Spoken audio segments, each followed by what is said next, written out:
And now sports coverage you can count on with Way 31 sports anchor Max Cohan. Happy Father's Day from Omaha, Nebraska. Today we find ourselves at Bellevue East High School again, where earlier today the Auburn Tigers were practicing as they look to bounce back from their 5-1 loss to Ole Miss on Saturday night. So down but not out, the Tigers are still feeling confident. Now the road ahead of them is clear. It'll take 4 straight wins to play for a title, and head coach Butch Thompson says his team just has to take it one game and one tree at a time.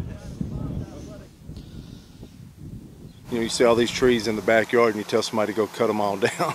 The best way to start making hay is cut one down at a time, not try to go chop on 4 different trees. So we all need to just focus on that one.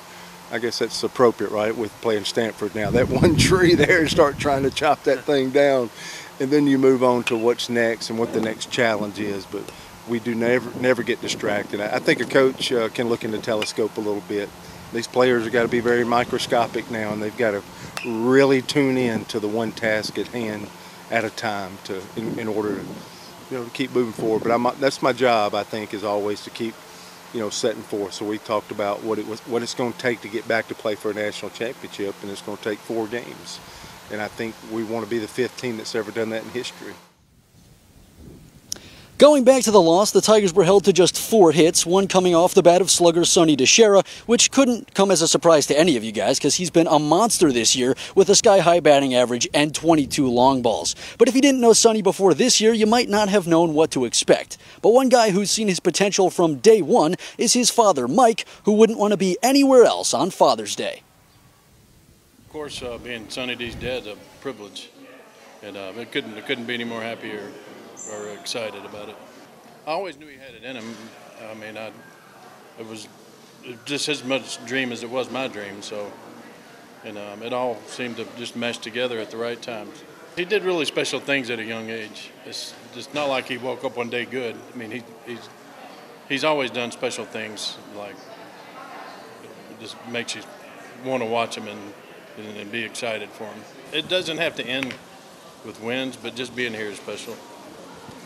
But it's just, anytime you can do this, it's incredible.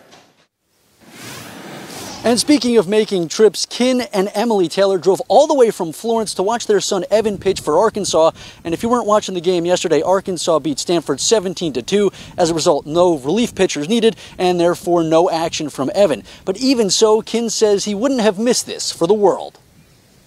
Being a relief pitcher, you never know what circumstance he's going to come in, but so far this year he's always kind of come in a tight situation with runners on, it seems. So I tell him before every day, I hope you don't get the pitch today, and he has to come back. I do, but no, I kind of like the 17-2s myself. And so one last note before we go, the Trash Pandas are officially heading to the playoffs. They defeated Montgomery today to clinch that Southern League North Division in the first half. It's complicated, North and South, a lot going on there. But be sure to stick with us right here on Way 31 for your complete coverage of the College World Series as we prepare for a 1 o'clock matchup between Stanford and Auburn right here in Omaha. Reporting live in Omaha, Max Cohan, Way 31 Sports.